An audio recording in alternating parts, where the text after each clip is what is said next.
it is my very great pleasure this evening to introduce our guest speaker, Professor Martin Thomas. Martin is Professor of Imperial History and the Director of the Center for Histories of Violence and Conflict at the University of Exeter. Professor Thomas's work focuses on the violent disintegration of European colonial empires during the mid-20th century, as well as the global reverberations of decolonization. He's the author of a massive 12 books, as well as numerous other peer-reviewed journal articles and chapters on topics as wide-ranging as wars of decolonization, French foreign and colonial policy, colonial security and intelligence services, colonial policing and the repression of anti-colonial nationalism, as well as comparative histories of colonialism more generally. His most recent work, which I believe he just described as a career ender, is entitled The End of Empires and a World Remade, A Global History of Decolonization. It was published by Princeton University Press earlier this year. It's a massive tome of a book. I've only just started getting through it, Martin, so I'm looking forward to eventually finishing the whole book. But I believe it's from this book that Professor Thomas is drawing his talk from this evening. So without further ado, take it away, Martin. Thank you so much.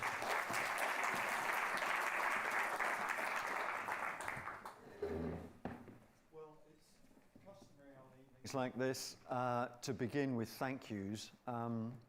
I really do want to begin with thank yous because this is an enormous honor. I'm very grateful to be here. I'm very grateful that you have come to listen to me.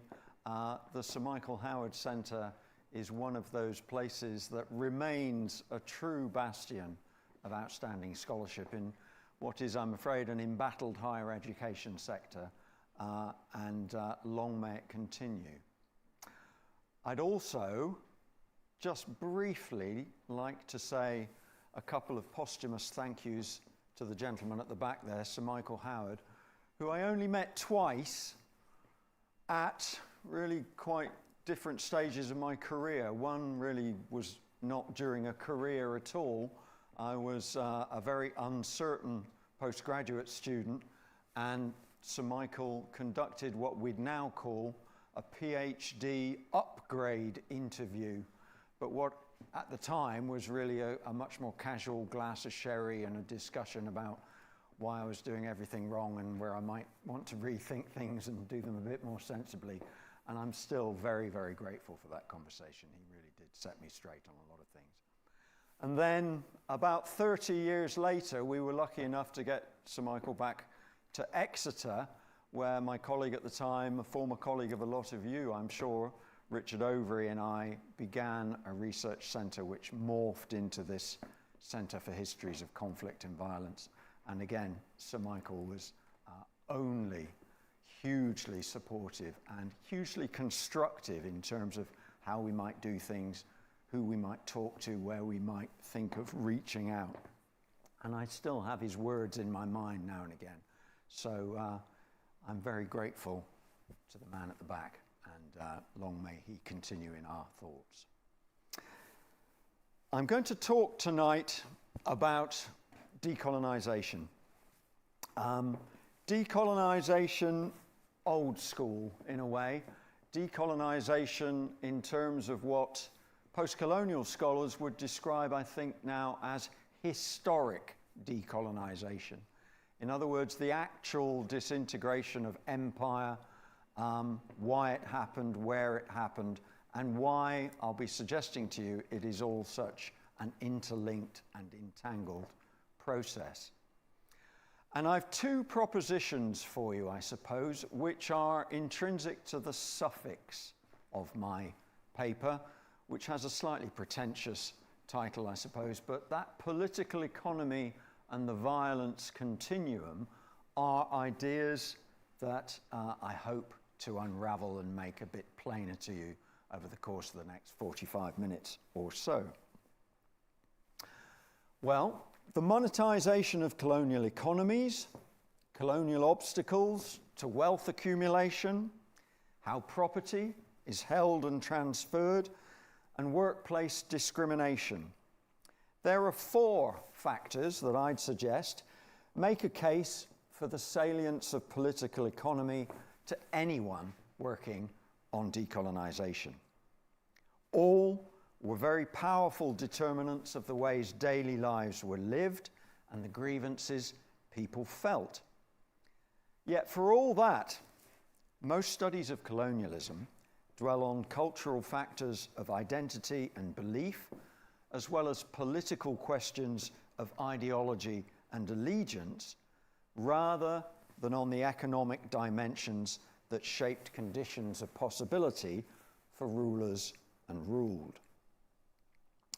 So I'd like to propose that linked to these political economic issues, another salient factor in trying to unravel decolonization is what I'll call tonight the violence continuum.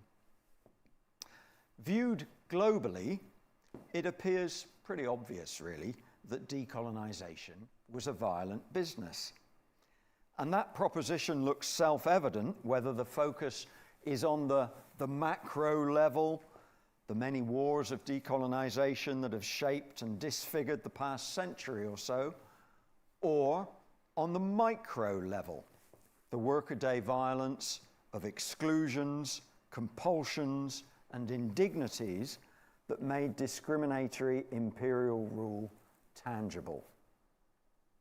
Some of that violence was interpersonal and physical, but much of it was psychological, derived from the refusal by some in charge to recognize the shared humanity of those they subordinated. As the everyday presence of discrimination suggests, colonial violence was also structural. It was evident in colonial practices that left environments despoiled, communities evicted, life worlds disrupted. But even if we accept that empires were violent places, does that really take us very far? Plenty of non-imperial spaces and different political systems could be just as violent, often more so. Some inflicted violence systematically, whether to remove opponents, to coerce compliance, or to hasten the social transformations that their governing ideologies demanded. Leaving this issue to one side for now, the challenge I'd like to tackle here is how we might configure violence as a dynamic of decolonization. Was it really the motor or simply one of many types of fuel? Well, if we look at an image like that, produced by school children in Bangladesh in 1971, I suppose it's tempting to reach the conclusion that it's pretty much the motor. That's an image that, to me, speaks of profound insecurity, militia violence, everyday threat. You might say, well, that's the sort of thing a lecturer giving this sort of lecture would look for, but that comes from a collection of thousands of comparable images, and it is one of the more sanitized images that I can display to you this evening. To make my case, though, I'll go back a little earlier to the end of the First World War, or what I'm suggesting to you was not really the end of the First World War.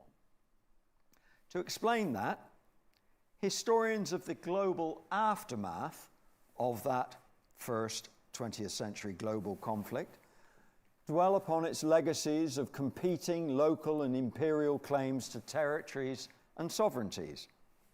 They tend to foreground the population transfers, the paramilitarism, and the intra-state violence that followed.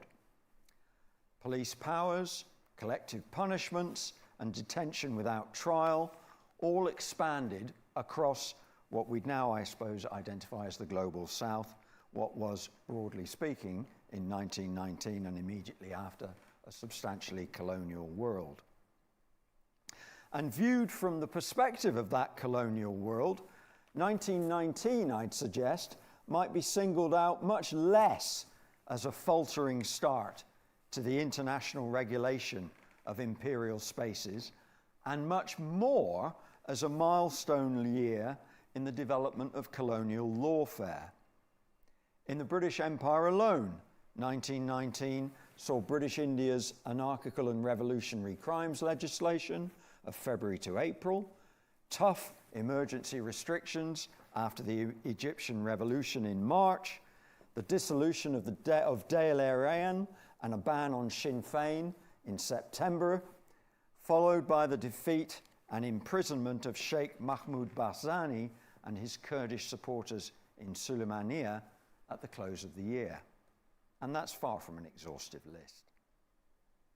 Alongside disputes over the universality of self-determination, the starkest signs of global crisis in 1919, I'd suggest, were the prevalence of hunger and the dislocation of ethnic minority groups inside shifting colonial boundaries and jurisdictions. Territories severely hit included Indian Bengal, scene of desperate food riots, Ottoman Syria, where famine had taken hold in 1915 and had not relinquished its grip by 1919, and Africa's Red Sea region, where wartime disruptions to crop cultivation and grain markets, plus the interruption of maritime trade, exacerbated an already chronic insecurity of food supply. Millions from Darfur to Djibouti were facing malnutrition. Well, peacemakers in Paris, as we all know, ignored the magnitude of those human disasters in 1919. Gradually, though, the case made either for or against empire began to reflect this interplay between geopolitical rivalries and economic needs.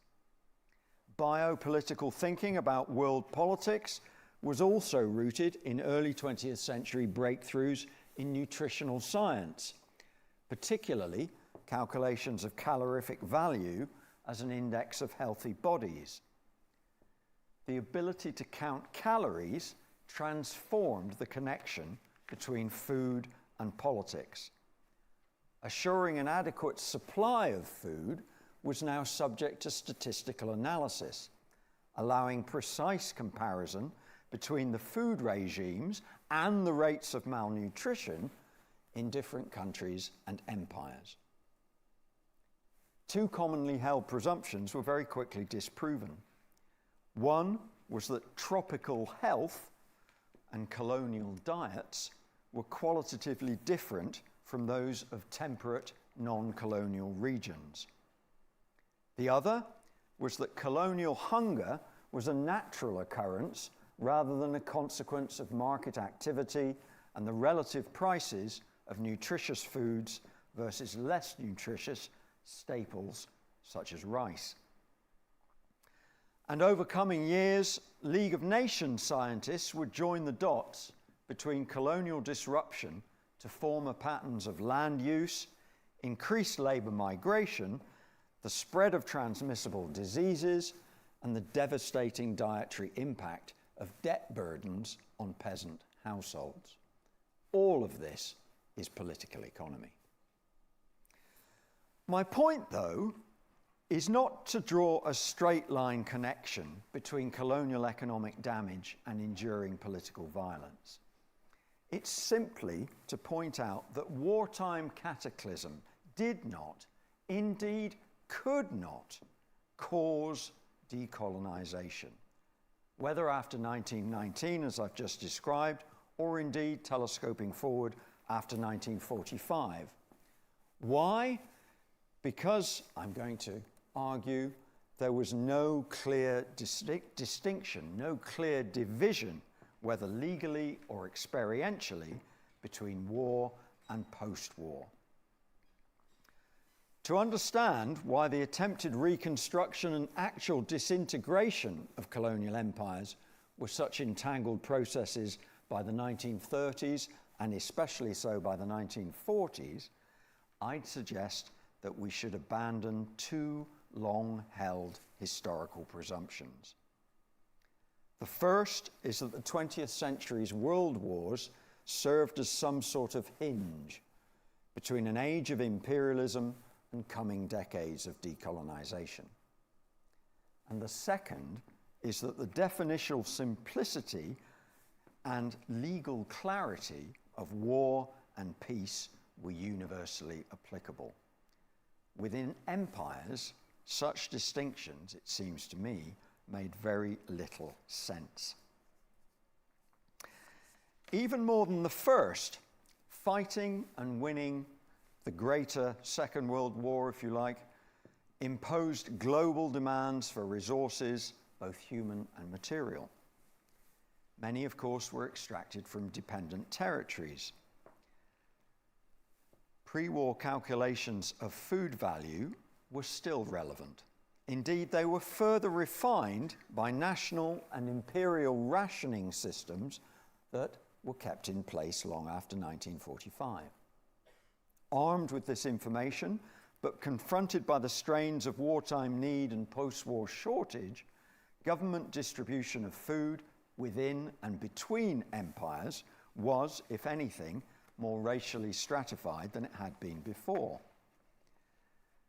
Similarly, the value attached to minerals and metallurgical materials were also transformed by escalating 1940s demand. The imperial authorities claiming ownership of these natural assets forced colonized men and increasingly women to extract more of them, justifying the coercive measures enacted in a companionable rhetoric of shared sacrifice. Cultures of political expectation among colonial people fighting or working for empire necessarily changed in response. So to summarize, the general observations I'm proposing here are, first, that world wars may be folded into a longer decolonization process. And second, that those world wars in a way persisted, mutating into other violent anti-colonial struggles in which distinctions between war and peace collapsed. Identifying this liminal colonial condition between war and peace only underlines the place of violence in shaping our understanding of how, when, and why empires ended. If, for example, we prioritize arguments over individual and social rights, from access to citizenship to improvements in basic welfare and workplace treatment, the end of empires coheres around essentially socio-political struggles. If, on the other hand, we focus on the part played by organized violence in ending empire, we risk losing sight of the many non-violent debates, non-violent discussions, and at least relatively non-violent spaces that were part of the global decolonization story. More basically still, both approaches risk a presumption of politicization, a prior expectation that people were actively engaged in something called decolonization, whether violently, discursively, or otherwise. For most of those affected by it, opposing empire, I think, was rather more visceral than ideological. The constraint of rights and opportunities was part of something bigger, the restriction of freedoms, to move, to associate, to own certain things, to practice one's culture. And this visceral quality is central to the violence continuum. I realize I should have shown you that slide a little earlier. I do apologize, but I'll just briefly dwell on it because that is the Shia marshlands in March of 1920. It's an RAF bombing of a Shia settlement in southern Iraq. Intended, I suppose, to illustrate that point I've just been making, that war shades into post-war very easily in colonial settings. as we move forward? Well, I'm coming to the point that I want to make about this visceral quality of the violence continuum. That alone isn't enough. There are other causal connections beyond violence, and mercifully, you may realize, I hope this lecture is not going to bombard you with lots of stories and images of violence. It's a little bit more complex than that, I intend anyway. What are those other causal connections? Well, I've listed a couple of them there. One is the linkage between levels of insecurity and the intensity of violence. Another is the tendency for violence actors, those who actually inflict the pain, to operate with less restraint over time. Well, what brings those other factors together? That's Dan Quan Vietnam. That basically means the Vietnam militia. What brings those factors together is paramilitarization. Paramilitaries were absolutely fundamental to the escalatory dynamic I'm talking about in decolonization. Most such paramilitaries derived organically from community self-defense groups trying to remain autonomous actors rather than being folded into the violence work of whichever conflict's principal combatants they faced. As a result, the micro foundations of violence rarely mapped neatly onto larger narratives of a single insurgent movement fighting counterinsurgent forces in a classic decolonization war. Instead, a key determinant of violence levels was the choices made by local militia forces about community protection, about strategies of survival, and crucially, about settling scores. In part, the resultant alliances, whether they be made by loyalists or anti-colonial insurgents, were logical responses to the pressures of war and the conflict environments it created, what political scientists, as I'm sure you all know, describe in terms of the security dilemma and consequent collective action. In part, paramilitary groups use collective violence to exploit opportunities for advancement opened up by the collapse of established patterns of governance. In other words, the insecurity side of the equation. In this setting, loyalism was more than a survival strategy. It was a process of negotiating the distribution of political authority, economic resources, and claims for cultural recognition.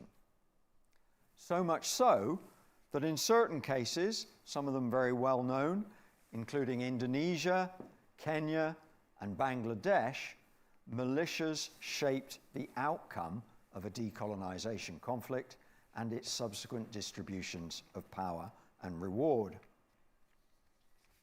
Unarmed colonial civilians found themselves caught in the middle.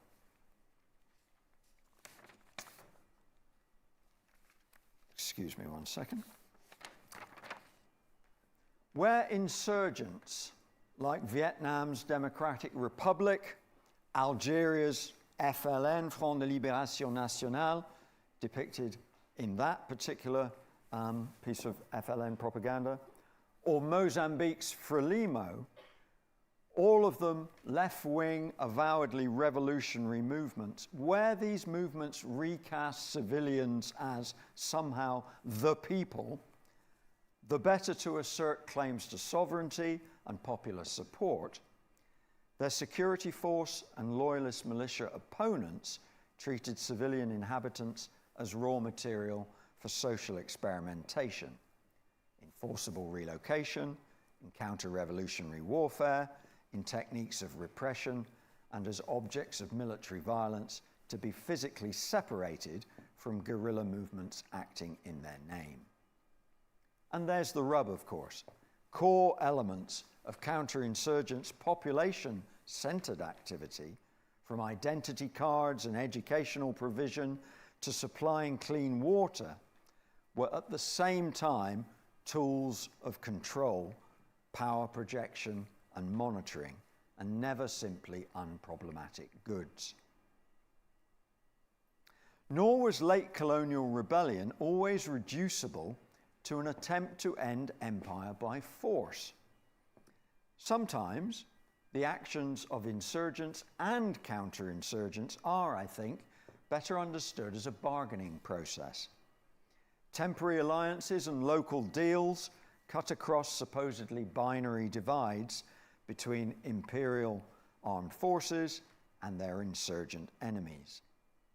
From Malaya to Algeria, local rebels' defiance of a leadership line, offers of money to fighters willing to surrender, even changing sides, were sufficiently commonplace to be integrated into security force strategy. Seen this way, the job of colonial security forces was not to defeat insurgents outright, but much more to restrict dissent to levels that enabled administration and economic activity to continue. If then the point of colonial repression was not so much to win as to allow imperial economies to function, then one might expect metropolitan governments to reject economic warfare because it undermined the colonial economies they wished to protect. Yet such wars of resources were widespread, from removing peoples, burning crops, killing livestock, to collapsing agricultural production and ecological devastation. Numerous indices confirm that economic violence, whether intentional or unintentional, was always fundamental to decolonization's wars. So was locking people down, regardless of how economically productive they were. As a result, inflicting violence on civilians was normalized by the punishment regimes put in place in periods of disorder. Emergency legislation made it possible to wage war inside empires without any prior need to declare it. For members of farming communities in particular, whose lives were previously disrupted by land seizures and restrictions on freedom of movement, human and animal, emergency rule and its variants brought lockdowns of unprecedented duration. Women, children, and the elderly predominated among the permanent residents worst affected. They are also the most sedentary of the local populations most affected. Their homes were subject to invasion and search, and new forms of defensive sociability emerged in response to more pervasive threats of sexual violence, particularly in camp and new village settlements overseen by those paramilitary groups that I've just been describing. Colonial regimes, for all that they distanced themselves from that behavior, meanwhile made access to healthcare, maternity services, food supplies, and vocational training conditional on the performance of loyalty. Well, not surprising, you might say. But the result is this: in this topsy-turvy world in which law enabled soldiers to wage peacetime war against the civilians they claimed to be saving, protagonists of repression acknowledged their intellectual debt to their insurgent enemies. So we have a really complicated confluence of mutual reciprocation. Each side, all sides, conceded that violence, whether conducted in secret or under a public gaze, was performative, as much about instructing those who feared or witnessed it as about silencing, stopping, or nullifying those who suffered it. Well, that brings us not just to questions of bargain, lockdown, and punishment, as, for example, you see there in the Palestine Mandate, but on to the question of international law. Surely, by the second half of the 20th century, things are moving on. Well, in some ways, yes, but in other ways, no. The proliferation of restrictions and punishments that I've been describing suggests that international law didn't do as much as it might have to help colonial subjects despite that well-known human rights surge after World War II. There you see an image of a young Algerian boy in the town of Guelma in eastern Constantine. We don't know the date, but that is in the immediate aftermath of what's described as the Sétif uprising, which took place in eastern Algeria on VE Day 1945, and which was suppressed in part by French security forces, but in much greater part by local settler vigilante groups, which took on the stylings of French metropolitan resistance units, which used the language of resistance to justify their actions, and which, in Guelma and Sétif alone, would murder between 600 and 700 young Algerian civilian men. Well, if that's one of the more extreme backgrounds to this human rights surge and its ineffectiveness, I nonetheless want to focus on that human rights surge for a brief moment because it is of direct significance. A year after the UN General Assembly foregrounded civilian protection through a Convention on the Prevention and Punishment of the Crime of Genocide, in 1949, representatives, as you know, from 64 countries met in Geneva to approve 4 new conventions previously hammered out at an ICRC, International Committee of the Red Cross conference in Stockholm. Those 4 1949 Geneva Conventions mapped out legal protections for 3 discrete groups: wounded and sick combatants, prisoners of war, and civilians in war zones. Prohibitions included reprisals and hostage-taking, torture and degrading treatment, murder, and other collective punishments. Well, taking those bans into account, identifying violence against colonial civilians as transgressions of international humanitarian law or the rules of war codified under those Geneva Conventions might seem logical. Even more so when we think about the 3rd article of all 4 of those Geneva Conventions, often described as Common Article 3, which addressed civilians caught up in, and I quote, armed conflict not of an international character occurring in the territory of one of the high contracting parties. To presume that either the 1949 conventions in general or Common Article 3 in particular protected civilians against the violence of decolonization would be a mistake even so. The conventions were selectively applied at best, completely disregarded at worst. That's war, you might say. But what about the politics? Well, the British government, for one, insisted that Common Article 3 was inapplicable in colonial territories where it was legally sovereign, and it refused to ratify the provision until 1957. And that led other European powers, particularly France and Portugal, to follow suit. Well, how about looking elsewhere? Reacting to the wartime displacement of millions of families and children lost, separated from parents and loved ones, UDHR, Universal Declaration of Human Rights, Articles 12 and 16, identified the family as, quote, the fundamental unit of human societies. It went further, families were to be protected from, quote, arbitrary interference.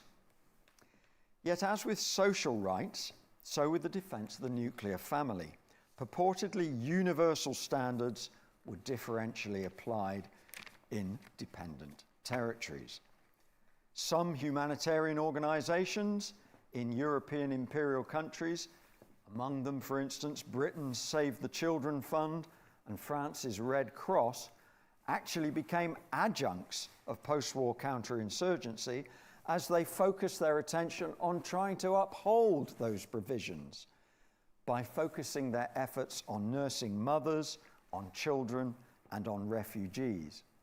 To give you one brief example, after the 1954 implementation of the Child Protection Emergency Regulation Act in Kenya, unaccompanied children in Nairobi were liable to incorporation into the notorious pipeline system of detention camps, while they notionally at least waited reassignment by Save the Children staff, to reserves or missionary orphanages. Well, one might say that's a transient state. Okay, it is, but of course it brings children within the purview of counterinsurgency. So international law by the end of the Second World War hadn't forgotten colonial wars. Quite the reverse. It actually seemed to criminalize guerrilla fighters, denying them the protections conferred by those new regulations that cover the rights of belligerents, whether in action or as prisoners. Instead, colonial detainees would still be prosecuted, imprisoned, and even executed for acts that were defined as criminal. The pattern from French Vietnam in the 1900s to British-ruled Northern Ireland in the 1980s was, of course, pretty familiar.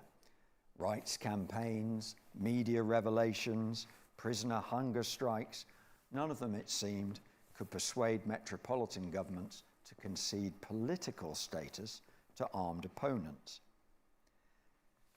Now, one can argue the rights and wrongs of that, but in strictly legal terms, it's not until the 1977 additional protocols to the Geneva Conventions that insurgencies are definitively included among conflicts to which protections for combatants and civilian populations should apply. Well, that's the pretty grim perspective. There is another one. There is a happier one in which transnational activism spearheaded an inexorable shift in popular attitudes, whether locally, nationally, or globally, gathering certainty around the world that colonialism was indefensible, drew heavily on the abuses of human rights which, certainly I think by the early 1960s, exemplified it. And rights advocacy groups founded in that decade harnessed the moral authority of witnessing rights abuses, using newer communications mediums and the power of global condemnation to hold perpetrators to account. I suppose foremost amongst that, one might think of Médecins Sans Frontières, among numerous others. But whereas throughout the global South, anti-colonialism was bound up with claims to nationhood and demands for equality by non-white peoples, among domestic publics in Europe, in North America, and across the First and Second Worlds in general, opposition to empire was assuming a more humanitarian form, which prioritized those rights abuses as things that must be ended. The tenaciousness of external monitoring agencies only intensified as public awareness of racist practices increased, creating a political marketplace in which the remaining imperial powers nurtured relationships with sympathetic governments and supranational agencies still amenable to gradualist reform. Well, Putting together the emergence of new frameworks of human rights with the leftward shift within numerous imperialist countries after 1945, it becomes easier, I think, to see why governments were drawn to counterinsurgency strategies that shaded increasingly into coercive social engineering. Colonial state violence was defended not as repression, but as the adaptation of European welfarist schemes to dependent territories. Counterinsurgency then was reinvented, whether at the familial level, as the imposition of improved standards of hygiene and household management, or at the national level, as the prerequisite to modernization. Practitioners of such coercive development argued that it was pointless to concede political freedoms without tangible improvements in the quality of colonial lives. Essentially, a political economic argument. Reducing infant mortality, curbing epidemic illness, and extending rural health care, all very worthy goals, these were the indices on which post-war imperial governments expected to be judged. And the new language of development correlated necessary infrastructures and welfare provision with this more statistical measurement of economic output and, in particular, gross domestic product. At the same time, it was informed by much older ideas of rural poverty reduction, making late colonial development an effort, if you like, to match scientific objectivity with policies that are effectively bottom-up and responsive to community need. The traffic in these ideas about late colonial development was never one way, of course. By the mid-1950s, rich world advocates of development faced much stronger opposition from recipient communities and governments in the global south who insisted on something else, on the primacy of social and economic rights within poor societies, not as gifts to be bestowed by wealthy outsiders, but as fundamental human security needs. International Labour Organization delegates, for instance, from South Asia and Sub-Saharan Africa, took issue with the organization's lingering assumptions that religion, tradition, and custom, rather than colonialism and economic structures, were what confined women of the global south to household labor, to informal employment, and unequal pay. And on taking power, some independence movements justified their turn to authoritarianism by asserting their own ethical imperative to satisfy their people's needs for basic necessities, not the luxuries of political inclusion on which they claimed their rich world critics fixated. Make of that what you will. The irony, I suppose, is that many of the development projects lambasted by that first wave of independent states across the decolonizing world, such as the Office du Niger, the biggest development project across West Africa, which effectively is a massive Niger River irrigation scheme and a food production scheme focused particularly on the production of rice. The Office du Niger, well, endlessly criticized by anti-colonial nationalists across the Francophone sub-Saharan African space, and yet, if you follow the date line down to the 1990s, actually revivified by post-colonial governments, particularly in Niger itself. So there is a strange circularity to some of the processes I'm describing here. Coming to a close, thinking about rights talk and whether it really made a huge difference or not. Well, as I've suggested with that previous slide, arguments about the economic viability of newly independent territories and the potential for conflict between them melded with an anti-colonialist rhetoric that identified self-determination for minority communities with imperialist efforts to undermine decolonization and the unity of colonized peoples as a whole. One of the casualties of that are those minority communities. Few transitions out of empire, as we all know, redrew the geopolitical maps demarcating one colony from another. The two instances of African secession that bookended the 1960s, Katanga's breakaway from the Congo in 1960-61 and the Biafra Republic's disavowal of Nigeria between 1966 and 1970, ended in catastrophic violence and reversal. Biafran suffering failed to persuade the majority of states, particularly within Africa, to accept secessionist self-determination as legitimate. And this reluctance reflected a pervasive fear that granting self-determination to aggrieved minorities in multi-ethnic settings would result in, well, things that we are very familiar with in other contexts: the balkanization of Africa, state fragmentation, and a gradual unraveling of the international system.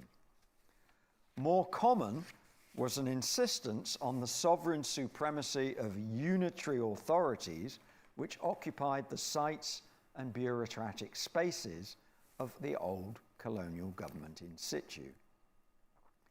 Those wedded to other alternatives, federations and Pan-Africanism, decentralization and regional autonomy, were dismissed either as ideological dreamers or condemned as self-interested reactionaries and opponents of authentic decolonization. So to conclude, focusing on the experiences of colonial civilian lives makes one thing clear above all. Imperial authorities claiming the right to administer dependent populations did not always protect them. Military and police preoccupation with securitization, with martial law, punitive restrictions, and other facets of so-called lawfare deepened civilian insecurity as decolonization proceeded. Colonial subjects, then, could be threatened with violence for defying restrictions, or alternatively, and by insurgent groups, they could be threatened for obeying them. Public behavior and private lives mirrored those shifts and that insecurity. Contested decolonization as a consequence was experienced, I think, as something much closer to civil war for many of the rural and urban communities among whom it was fought. Belatedly, to be sure, the matter of non-combatants targeted by security forces and insurgents was brought into sharper focus by the involvement of international lawyers, NGOs, and consequent transnational approval of the ways in which decolonization's wars were being fought. French obstruction of closer UN oversight is very well known, but still poorly understood, I think, is the extent to which colonial populations faced insecurity and violence because their vulnerabilities as civilians counted for so little for so long. Imperial governments preferred to construct dependent populations not as objects of violence, but as beneficiaries of modernization. So if strategies of development were counterinsurgency's twin, their rationale also reflected the changing political economies in which decolonization took place. Phrased differently, political economy underpinned decolonization's violence continuum. Thank you very much.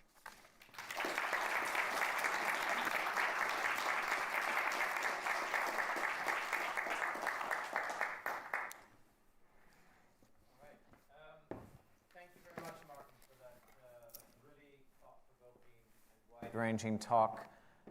We'll take some questions from the audience now. We have student ambassadors circulating around with microphones. We have about 35 minutes for questions, and while the ambassadors are getting in position and the audience is collecting their thoughts, I will exert my privilege as the chair to ask you the first question, Martin. And I'd like to pick up on, a lot of the key themes you were talking about: political economy, law, violence continuum. And I want to ask you a question about sort of the continuities and discontinuities between the wars of decolonization you're talking about and sort of the foundational violence of empire, if you will, wars of colonial conquest and expansion. Because it seems to me, when you look at things like the targeting of civilians, the transformation of the limitations placed on resistance, the possibilities by political economy, the way people react to that, the blending between war and peace. You see all of these things much earlier. So my question is, what is really new and different about these wars of decolonization as opposed to these earlier wars of colonial conquest? And it seems to me there's maybe two ways of thinking it forward. One is the question of nationalism, which you don't really have in these earlier conflicts, as a way of potentially uniting people and colonized societies in ways that they weren't able to in the 19th and 18th centuries. And also, the political economy itself has changed, right? The colonial societies have significantly transformed indigenous economies. But I guess fundamentally, is this more of the same in a lot of ways? Mm. Thanks, Mark. That's an absolutely fundamental question, isn't it? I'm not suggesting that there is a point in the 20th century at which a new type of violence, whether it be colonial violence or decolonization violence, a new type of violence emerges. That is not what I am suggesting. What I am suggesting is that the circumstances of empire are still principally determined by the economic structures in which empire operates.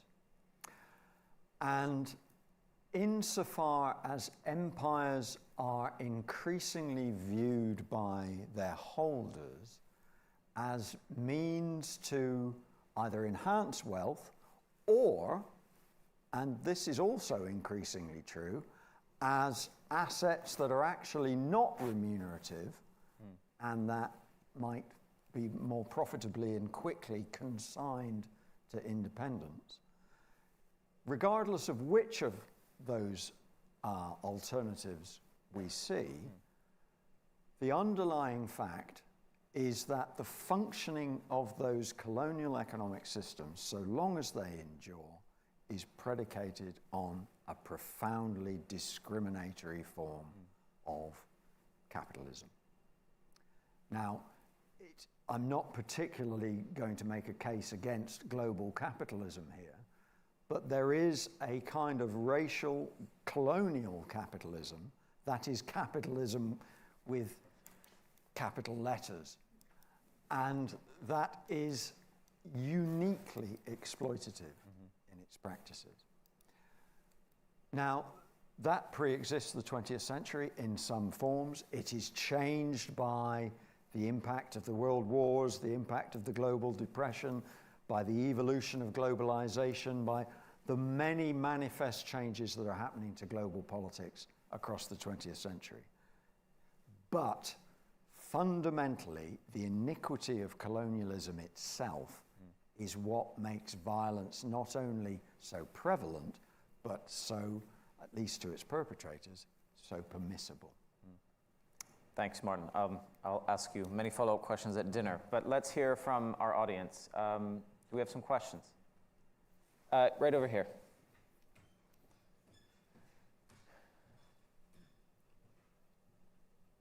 Hi there. Thanks for the talk. It's very fascinating. My name's Darshina. I'm an MA student with the Terrorism, Security, and Society program here.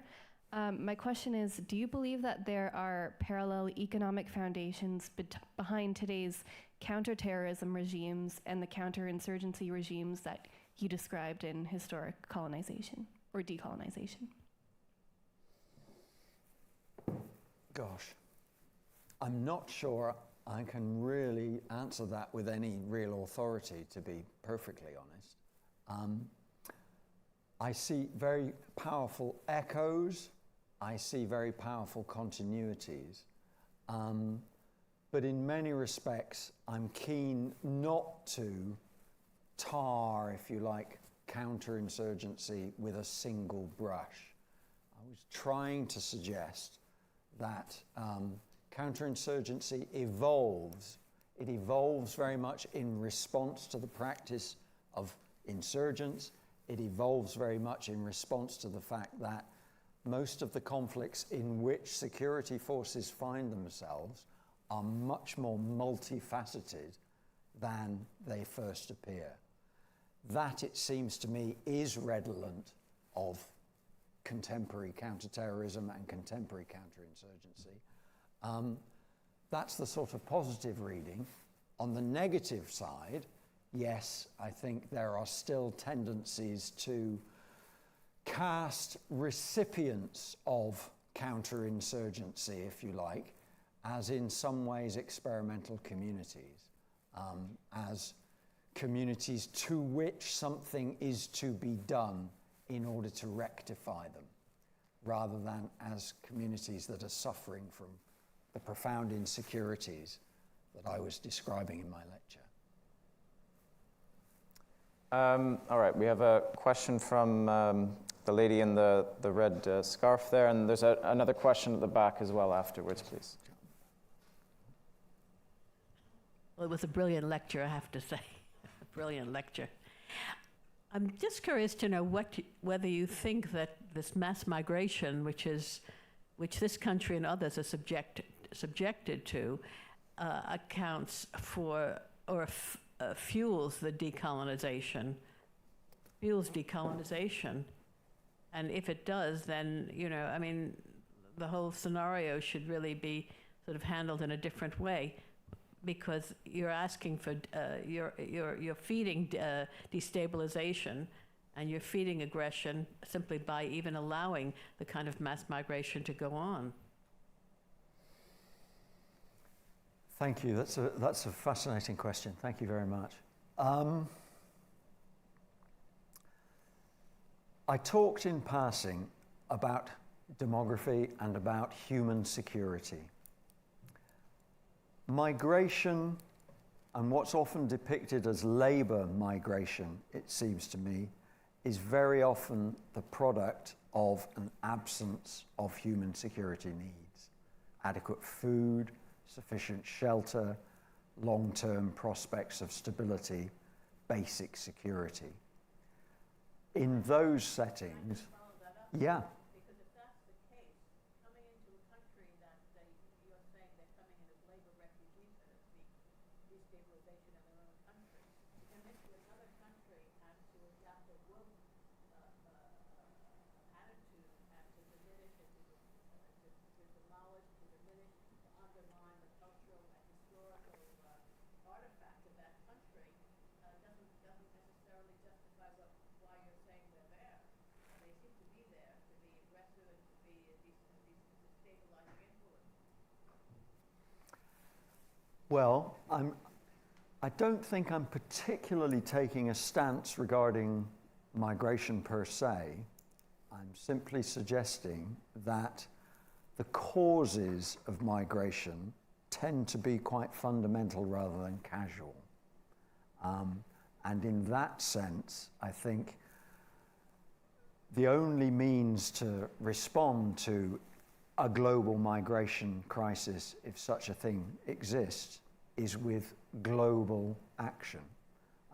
Mass migration, is increasingly the product of extreme inequality. It is the reduction of that inequality that it seems to me is integral to its resolution. All right, we had a question at the back there. Good evening. You seem to associate empire with violence, but surely any sort of organization or society operates on rules, and those rules are useless unless they're enforced. And so at the end of the day, you have empires which are naturally centrifugal and tend to blow apart anyway. But you have nation states which are none of these things. They're lawful, decent, and all the rest of it, and but rely at the end of the day on force to ensure that people behave themselves. The sheriff always has to be in charge, otherwise the strong will hammer the weak. Ladies, for example, even more badly treated than they are in most parts of the world. But I'm sort of quite sort of, why are you so strong about the violence bit? All societies need it, whether they like it or not. Thank you very much for your question. I mean, you're entirely right that we all, as members of societies, in some way are adjuncts to the authorization of violence conducted in our name. I mean, that's a basic sort of Weberian proposition about a monopoly of state violence and order. My point, though, is that empire violence is made possible and takes the form it does because of the structural discrimination that is intrinsic to empire itself. And that is different, for example, to societies which purportedly claim all citizens have the same rights under law. So I think there is a fundamental difference. We have a question at the front here from the young lady.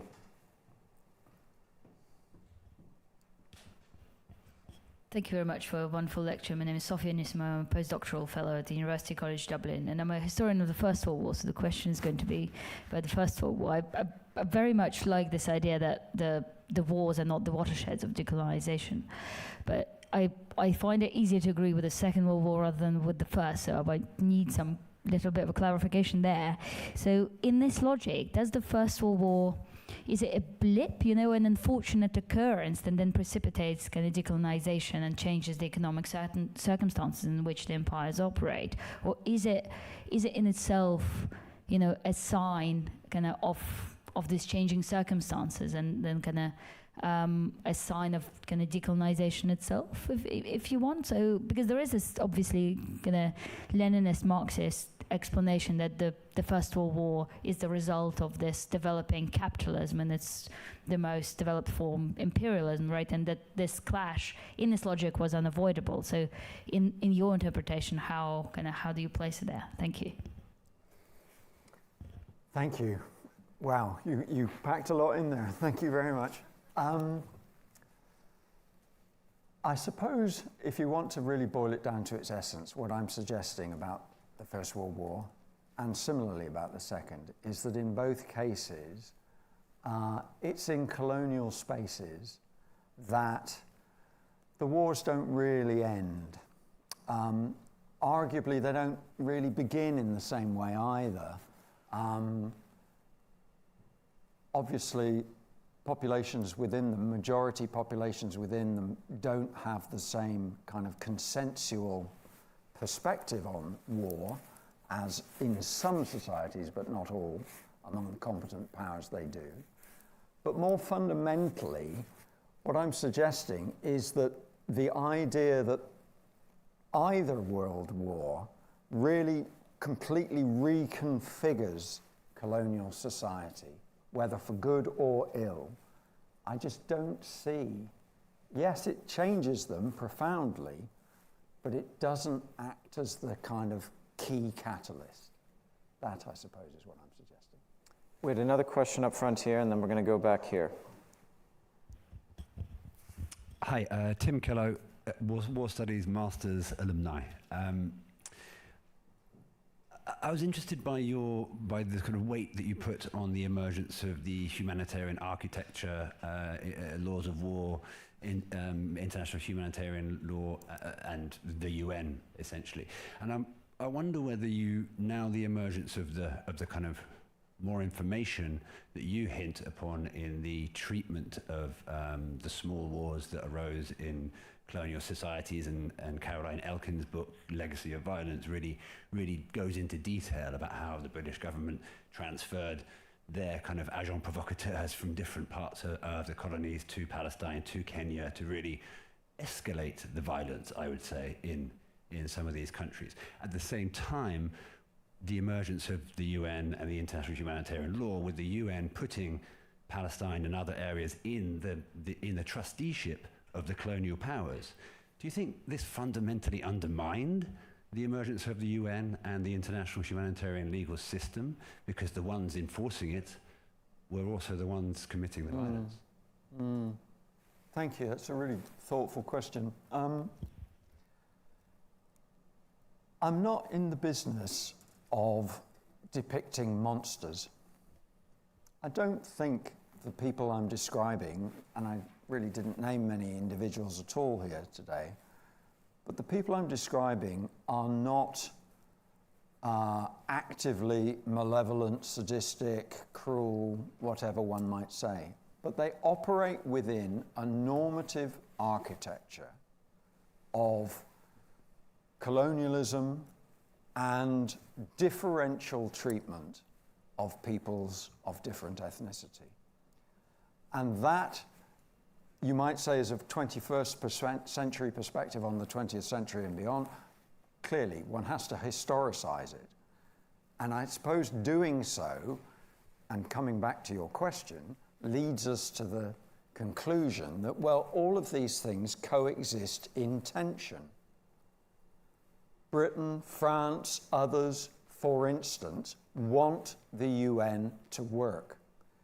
They reconcile themselves, begrudgingly perhaps initially, but they do reconcile themselves to an expanding General Assembly, an increasingly hostile General Assembly, but a General Assembly that works, frankly, far better than a stalemated Security Council for much of the Cold War. At the same time, they are relentlessly opposing resolutions, statements, claims that are detrimental to their global position. But in a sense, that's politics. It's not a politics that I find particularly laudable. It's not a politics that I find particularly pleasant, but it's not particularly surprising. So I suppose I'm trying to steer us away from a polemical, these are bad things done by bad people type explanation, which I just don't think works. It is much more complicated than that. And this is history. This is something that, in the context of its time, has multiple facets that I still need to keep trying to understand. We have a question over here in the gray coat. Thank you very much. I have a question about decolonization in comparative perspective. Why did, during post-World War II decolonization, we see much fewer decisive military defeats, many empires giving up, except Algiers, I guess, and Vietnam, many empires giving up on their territories without suffering decisive defeat by decolonial forces? Well, before World War II, we see in many cases, like in Latin America, in Eastern Europe, empires being decisively beaten by new sovereign states. Thank you for your question. I mean, that's one that crops up in a lot of environments where people are very interested in strategic studies, war studies, etc. And rightly so, it's a very important question. It's been answered, I suppose, customarily in multiple ways. Some have described it in terms of attitudinal shifts. In other words, in terms of publics, particularly metropolitan publics, that are unwilling to pay the price, pay the blood tax, if you like, in the same way as was more customary or more conventionally regular in the early 20th century, or indeed in prior centuries. Others have answered it in terms of repudiating the kind of small wars or asymmetry type argument and saying, well, yes, okay, something like Algeria is an asymmetric war from a French perspective, but from an Algerian perspective, this is a total war. There are 2.5 million Algerians in internment camps by 1961. That looks pretty damn societally devastating to me. In other words, these are existential conflicts within the global South. It's not surprising that they fight harder. It's not surprising that they're determined to win, because what's the alternative? Some have answered it through combinations of those factors, but also other, if you like, some would say mundane, but political economic explanations. Is it really worth it? And increasingly, governments, and particularly treasuries, are emphatically saying, no, it isn't worth it. It's not beneficial to the long-term economic future of the state that's waging the conflict. It's not beneficial to the state's position within global markets. It's not beneficial to prestige, global reputation, the kind of soft power dynamics that increasingly have importance, I think, as we move towards the late 20th century and beyond. So there are multiple factors at work, but some combination of those, I think, are quite persuasive. Okay, we're going to do one more question over here, then switch to the other side. Nai, go ahead. Yeah, to echo everyone else, thank you very much for your talk. The striking example to my mind of a former colony that didn't have a very violent process of decolonization and has not had a civil war or genocide or other such event since is Botswana. And my rough question is, it still seemingly has the same a number of ethnic and linguistic differences as a lot of other African states do. One of the reasons I've heard about this relatively peaceful process of decolonization, it's a pretty Eurocentric reason, but it was the maintenance of the colonial civil service post-decolonization. It wasn't removed in such a quick way. So my question I'm trying to get at, why is Botswana, for instance, the exception to the rough rule of a very violent process of decolonization? Thank you. Thank you. That's quite a specific question. It's a really interesting one. I agree with you. I suppose I'd identify 4 factors, some of which you've identified yourself. One is that, yes, there is quite substantial continuity across that formal decolonization divide, and it's relatively free of acrimony as well. So Gaborone remains a kind of hub, not just of bureaucratic activity, but of commercial activity, with very little abrupt transition at the point of independence, as far as I know. A second factor is that there are very few settlers in Botswana. Botswana escapes the kind of dilemmas posed by white minority rule across much of South Africa, or Southern Africa, I should say. It lives in the kind of political shadow of South Africa to some degree, but of course it remained outside that Central African Federation of the 2 Rhodesias and Nyasaland, Malawi. It doesn't have a kind of powerful, arguably reactionary constituency that is opposing a transition to majority rule. Thirdly, and perhaps it's the flip side of the same coin, the authorities in post-colonial Botswana are very careful to avoid making it a frontline state. In other words, it doesn't become one of the principal safe sanctuaries for remaining anti-colonial movements across the Southern African cone, the ANC, Frelimo, the MPLA, etc., all of whom are very active, for instance, in Tanzania, in Zambia, in neighboring states. And finally, I think one of the critical factors that helps Botswana is that the Wilson government in particular increasingly holds Botswana up as the kind of antithesis of white Rhodesia. You know, this is what responsible black majority rule looks like. This is what is being denied in southern Rhodesia. So some combination, I think, of those factors are critical. All right, we've got about 10 minutes left on the clock. So we have a question up here, gentleman in black. Then we'll go to Stefan. Then we'll take a question online, and we'll see where we're at after that. I'll try to go over to this side again, time permitting.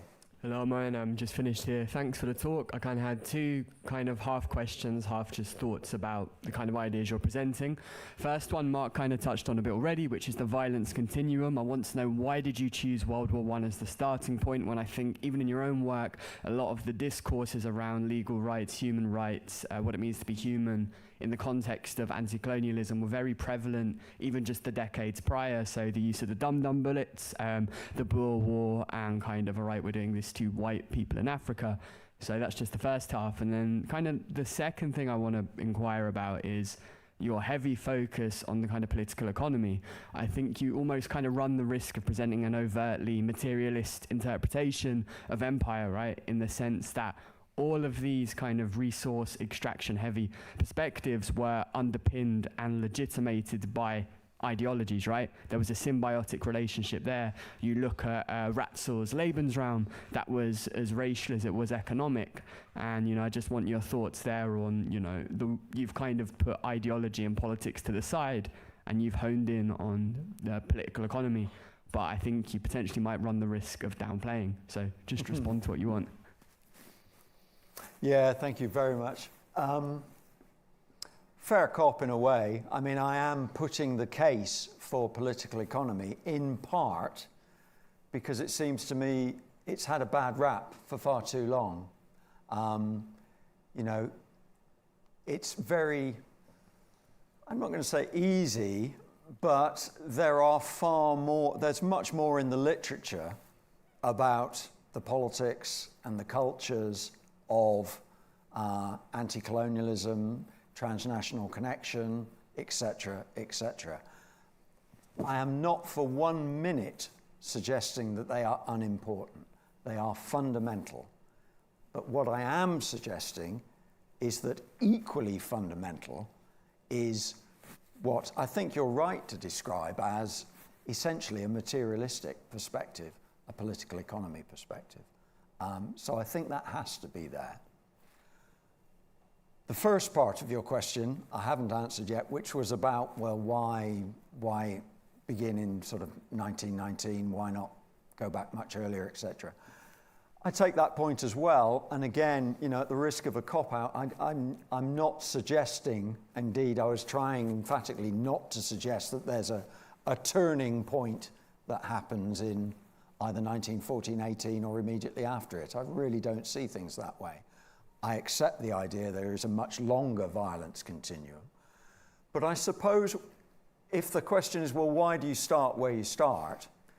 In a way, it's where you've got to start somewhere, but the more analytical response to that is that after the First World War, there is serious discussion of both anti-colonial futures, in other words, of anti-colonial nationalisms as, if to use your language, it's as ideologies around which people might cohere.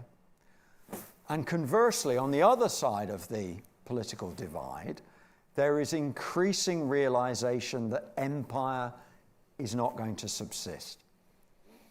The League of Nations and the mandate system is transformative. It's very easy, again, to say, well, you know, mandates are colonies dressed up as something else. But there is something intrinsic to the mandate, which is the recognition that it is a temporary condition. It might be a temporary condition that is indefinitely postponed, but there is nonetheless the principle at its heart that colonial governance must be responsible to some form of external and arguably supranational monitoring agency.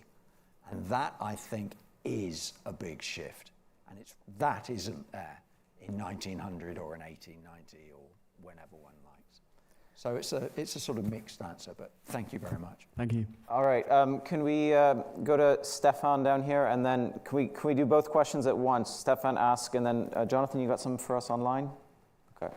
Thank you so much for a wonderful lecture. I was just struck by your response that you're not describing the actors as monsters. I mean, that makes it worse. I mean, if they were monsters, then you could kind of excuse it, and that we're left with the banality of evil. It's the system which is monstrous, and it leaves us with these blind spots. I wonder what will the Sir Michael Howard lecture in 60 years, looking back at our time, the kind of, is the continuity of violence still there? What's the role of racial capitalism in it?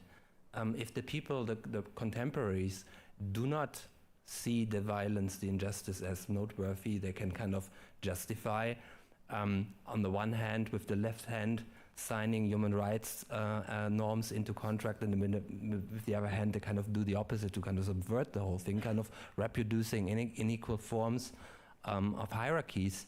The first question, I think, was absolutely spot on. Is the continuity of violence still happening? What are our blind spots here? Are we kind of normalizing violence? Do we kind of live with zones of peace and violence and elsewhere? We haven't spoken about climate change. I think it's a very, very contemporary, topical lecture, so thank you so much for it. And Jonathan, please give us a question from the audience. Online. Thanks, Mark. And this is a history of war presentation, lecture. So I think perhaps the last question should be around sources, and talking about the materialistic approach. How do you actually do that in some of these places? So sources and methodology, nice place to finish. Thank you, Jonathan. Thank you for those two questions. Thank you, Stefan. I entirely agree with you. It does make it worse. I am describing situations in which people think they are doing the right thing, and have been acculturated to think they are doing the right thing. And I rather share your fear that when we are long gone, our successors may well be saying, and they thought they were doing the right thing. The only response I can give is that parceling up the world into national silos doesn't work.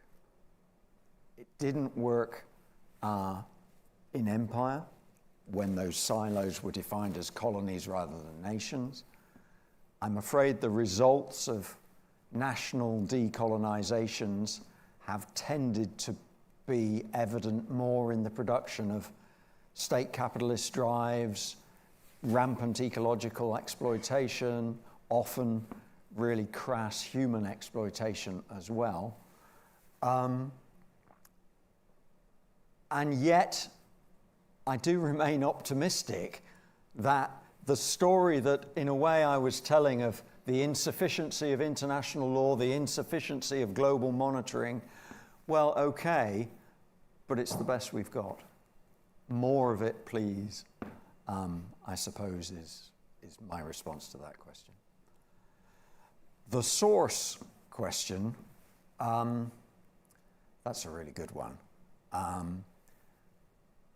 I am fortunate enough to be sat in this lovely lecture theatre with lots of very old friends, many of whom I've seen in archives for many decades over a very long period. I began, and I think most of us began, as kind of archive rats. I increasingly learned, but I didn't begin, if I'm completely honest, reading archives against grains and thinking as much about what's not in archives, particularly state archives, as what is in them. And belatedly, but crucially, I increasingly worked in archives within the Global South, in which the archive itself is very often the instrument of a ruling regime. So the sources are in many respects hugely problematic. I haven't got a kind of neat encapsulated answer to the sources question, but I suppose my point is that logically any kind of comparative or global or anything that purports to be international in scope has to be similarly international in its source base. That has meant that my own archival experience has become an increasingly sort of global one. At the same time, I think global historians are at their best when they are at their most honest and admit that we can't really do global history singly. We have to rely on the work of others. We can't be experts in every single language, in every single culture. It has to be an enormous work of collaboration. So in a sense, I approach sources with a genuine humility in terms of the limits of my own knowledge and what I can do with it. All right, I'm afraid we've run out of time for questions, and I think we've assailed you quite enough, Martin. But for those of you who unfortunately weren't able to ask a question, there is a reception afterwards, so I would encourage you guys to come up and ask Martin. He's a very friendly fellow, in case you haven't been able to tell. Before we do decamp to the reception, though, I would just like to thank everyone who's helped make this evening a success. So first off, to you, the audience, for coming and engaging with our speaker. The planning and organization of a large event like this is never easy, so we're very grateful to the KCL event staff, our student ambassadors, our comms team, Bernardo up from the AV team, who you cannot see but is in that black box controlling everything. The Smarco Howard Center is very grateful for the financial support provided by the comms team here at King's.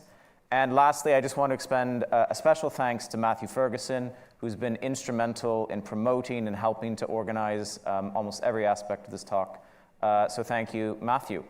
And finally, one final thank you for our speaker, Martin Thomas. A really thought-provoking, wonderful talk. Thank you, Martin.